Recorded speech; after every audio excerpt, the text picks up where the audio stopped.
नमस्कार मैत्रिणींनो, मी दीपा तुमचं स्वागत करते माझ्या यूट्यूब चॅनलमध्ये. खरं तर खूप दिवसांनी मी हा व्हिडिओ टाकते आहे. हे बघा, इकडे यांचं काम चाललं होतं त्यांच्या चॅनलवर यूट्यूबच्या व्हिडिओ टाकण्यासाठी आणि मी माझ्या याचं व्हिडिओ शूट करत होती. तर आज आम्ही सकाळी गेलो होतो व्यंकटेश बालाजी मंदिरमध्ये, जे गंगापूरजवळ आहे. मला सकाळी ब्लाऊज पोस्ट करायचे होते हर्सूलला, मी त्याच्यासाठी गेली होती. मग हे म्हणे आपण जाऊन येऊ तिथे. मग गेलो होतो आम्ही. हे बघा, हे खूप जुनं घर आहे, खूपच. मी त्याचं साल वगैरे काही पाहिलं नाही, पण खूप जुनं घर आहे.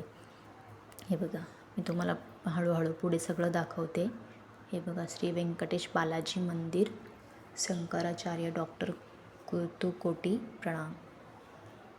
हे बघा, हळूहळू मी जसं जसं पुढे जाते तसं तसं तुम्हाला दाखवते. हे बघा, मी, साई, हे आणि जीव, आम्ही एवढे जण गेलो होतो. हे बघा, खूप छान वाटतं इथे. सकाळी सकाळी गर्दी कमी होती, संध्याकाळच्या वेळी जास्त गर्दी असते. मी ज्या दिवशी गेली त्या दिवशी प्रदोष होता, 1 मार्चला. मी लेट व्हिडिओ टाकते कारण मला वेळ भेटत नाही. स्टिचिंगच्या कामापासून दिवसभर ब्लाऊज शिवावे लागतात. थोडंसं दुर्लक्ष होतं आहे माझ्याकडे, पण तुम्ही समजून घ्या. थोड्या दिवसांनी मी रेग्युलर व्हिडिओ टाकायला सुरुवात करेल. तसं तर आत्ताच करायची, बघा जसं जसं जमेल तसं तसं करेल मी. हे बघा, इथे खूपच छान गणपतीचं मंदिर होतं. हे बघा, खूप प्रसन्न वाटतं इथे गेल्यानंतर. तुम्हीही एकदा नक्की जाऊन बघा. हे बघा, किती सुंदर गणपतीची मूर्ती इथे.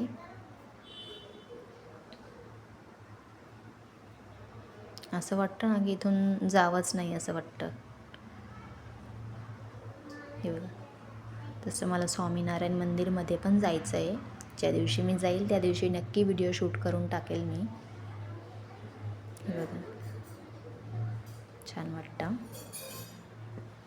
आणि इथं जायचं होतं मला महादेवाच्या मंदिरामध्ये, पण ह्या मंदिराला लॉक लावलेलं होतं, मग मला काही जाता आलं नाही तिथे. हे बघा, किती सुंदर मूर्ती इथे पण मी तुम्हाला दाखवते. बरोबर दरवाजाला लॉक असल्या कारणाने व्यवस्थित दाखवता नव्हतं येत, पण जसं दाखवता आलं तसं मी तुम्हाला दाखवलं.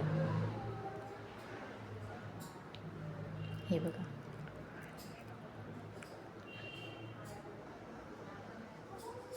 मग मी संध्याकाळी इथे घराजवळच, नाशिकला घराजवळच एक महादेवाचं मंदिर आहे, मी तिथे गेली होती.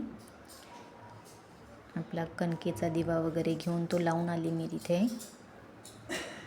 प्रदोष व्रत हे खूप माझं मनापासून व्रत केलेलं असतं मी ते.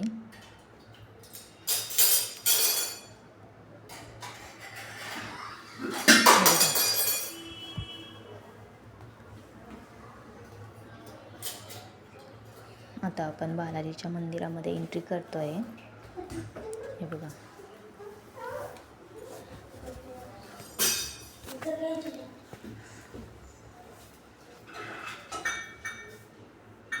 आहे ना, खूप छान वाटतंय.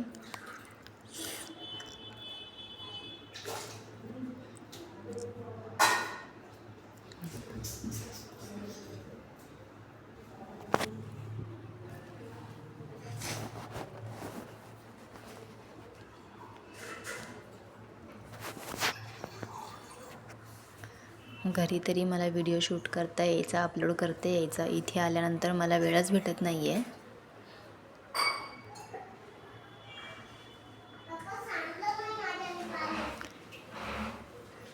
तिथे जे होते ब्राह्मण वगैरे असे जे होते, त्यांना असं वाटायचं की मी फोटो काढते. मला पुढे जाऊन त्यांनी सांगितलं की फोटो नको काढू असं. म्हटलं नाही, मी फोटो नाही काढते, यूट्यूब चॅनलसाठी व्हिडिओ शूट करते. तेव्हा त्यांनी मला व्हिडिओ शूट करू दिला. हे बघा, हे बघा, मी एक साईडला जीवला पण सांभाळत होती आणि म्हणून असं मोबाईल हलत होता जरा माझा कॅमेरा. हे बघा, किती सुंदर दिसतंय. मी माझ्या लग्नाच्या अगोदरही इथे आलेली एकदा. सेम सगळं तसंच आहे, काही फरक नाही आहे एवढा. तेव्हा पण असंच होतं आणि आत्ता पण असंच आहे.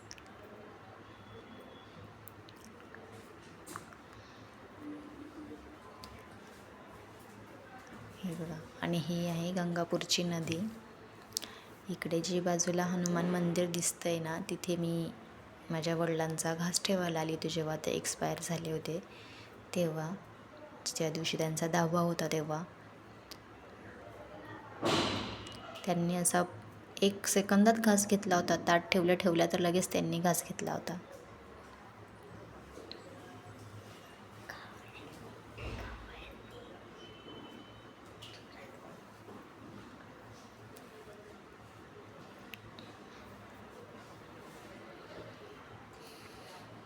आणि हे आहे पद्मावती देवीचं मंदिर.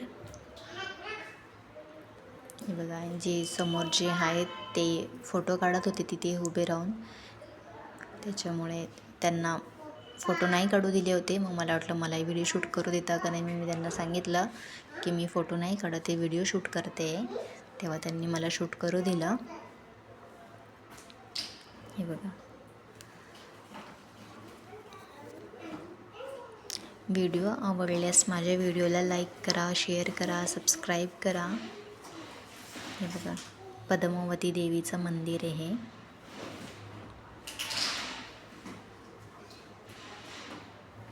सुंदर वाटतंय.